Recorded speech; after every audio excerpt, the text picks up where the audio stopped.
Backrooms is the feature-length film debut by Kane Parsons, also known as Kane Pixels, a former YouTuber, and the premise goes after a therapist patient disappears into a dimension beyond reality, she must venture into the unknown to save him. And so there are honestly a pretty surprising amount of big names attached to this project. I don't think anyone would have imagined Chiwetel Ejiofor or Renate Reinsve starring in a Backrooms movie, but I think them, along with A24 and a surprising amount of producers on this film, just goes to show kind of how much belief there was in this project, but also belief in Kane Parsons as a new voice in cinema. And so instantly there's something kind of intriguing and even cosmic about the Backrooms as an idea. Like being able to accidentally slip out of our reality into a different one at any time is, it just works. But I was certainly most impressed by the fact that Kane Parsons and his team, his writer, Will Sudik, really focus in on our two lead characters. And Ejiofor plays the character named Clark, who spends pretty much all his time working at his furniture store. And he's definitely someone who has completely buried himself in his work. And so by the time that he discovers the back rooms in his store's basement,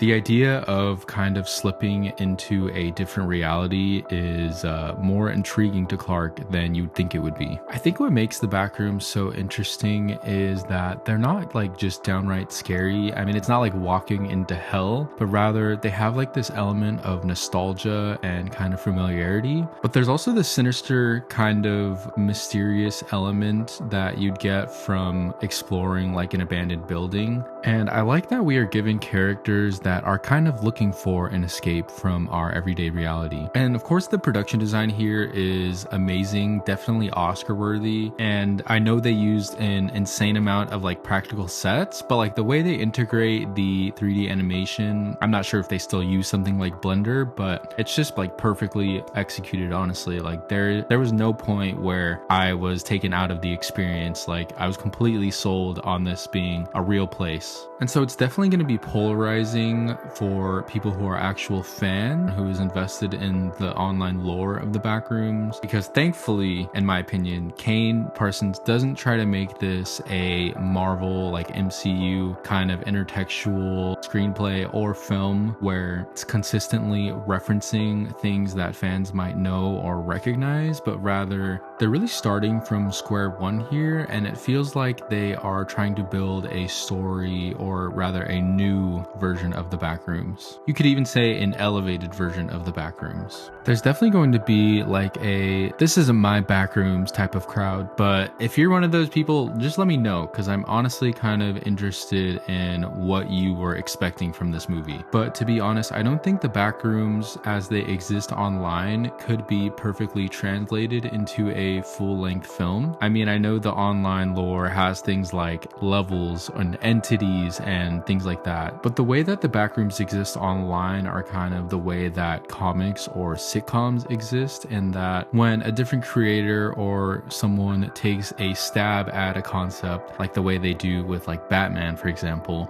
it's the truly great ideas or the storylines that, you know, get a lot of attention that then become canon, and kind of everything else, you know, is forgotten over time. But the Backrooms are also such of a like bite-sized, you know, short form idea that is constantly being built upon and is completely community driven. So I don't think that you can necessarily turn it into a kind of 2-hour film and keep all those aspects that's going to make everyone happy. Like you really have to have a vision, in my opinion, and that's what Kane brought here. I think that he did a great job at using these characters to kind of anchor this story and this world. And I do think it is due in part to his strong direction that we are invested in these characters, and we're kind of given insight into their psychology when we are supposed to. We're kind of intentionally kept at arm's length sometimes. And so that can definitely be frustrating also for more general audiences, because this is not a film that is interested in giving us all of the answers. And so as Clark tries to explain to his therapist what he's found with the Backrooms, he quickly kind of comes to the realization that this is unexplainable. And it's that kind of cosmic sort of element that I think really pulls not only the characters in, but pulls us in. Chiwetel Ejiofor has got to be one of the most underrated actors working today. I mean, he's incredible in everything, and his performance along with Renate Reinsve really anchor this film. Ejiofor gives his character Clark a palpable sense of desperation, and I truly empathize with what he's going through. Whereas Reinsve's character Mary is much more of a closed book, but I know that Kane Parsons and his two leads had a very collaborative process, and I think as a whole it really elevated their characters. I mean, this is also a really gorgeously shot film. DP Jeremy Cox really knocked it out of the park here. I really love the found footage parts of this film. There's one around the middle point that is really engaging and I think was probably the most thrilling moment. Probably Ken Parsons' biggest kind of nod to Backrooms as like an online sensation, but the tension and the scares still work when we pull away from the found footage and we're kind of given a more straightforward framing of the scares and the action. And this is really not a jump scare heavy type of film, but rather this is the kind of film that's trying to get under your skin in a more cerebral way and kind of make you afraid of what's going to be around the next corner. There's actually really great music here too. I know part of it was composed by Parsons himself in collaboration with his composer Edo Van Bremen. The technical aspects of this film are pretty outstanding all across the board.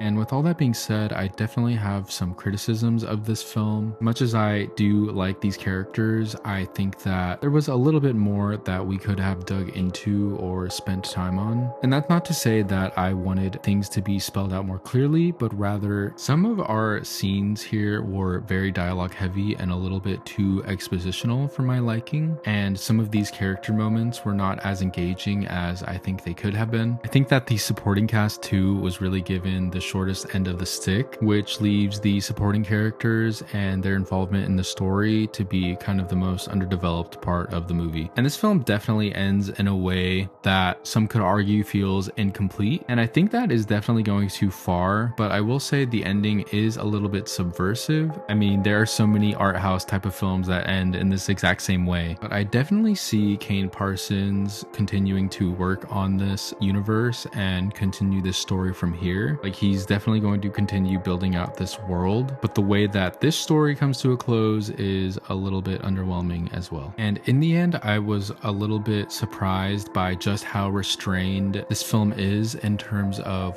what we kind of find in the back rooms. And this is definitely where I feel like I saw the biggest challenge in translating the back rooms into a full-length film, in the sense that what we were given in terms of the back rooms itself in this movie could have been condensed into probably a lot shorter of a runtime, but instead of that, we are given a much more psychological and cerebral look at some of these characters. And so by the end of the film, I feel like we are just beginning to unravel what is going on in the back rooms and even kind of get a glimpse into who else has been there and what else exists down there. And so Backrooms makes for a pretty compelling psychological and cerebral horror film with amazing production design, some really great performances, and some very strong directing by Kane Parsons. I do think that the screenplay could have been refined a bit more to make a more engaging film as a whole. And so with that, I would give Backrooms a 3.5 out of 5 stars.